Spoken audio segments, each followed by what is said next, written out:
Tumerejea jana kutoka Eswatini mara baada ya mchezo wetu wa kwanza wa tarehe 19 ambao tulifanikiwa kuondoka na ushindi wa magoli 3-0. Kikosi kimerejea jana Dar es Salaam na hii leo vijana wamepumzika.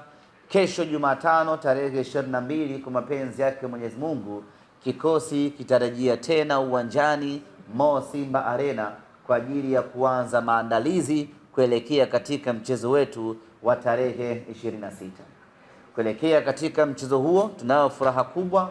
Kocha wetu Suleiman Matola amemaliza adhabu yake ya kufungiwa mechi mbili, na kwenye mchezo huu wa tarehe 26 atakuwepo kwenye bench kama kawaida.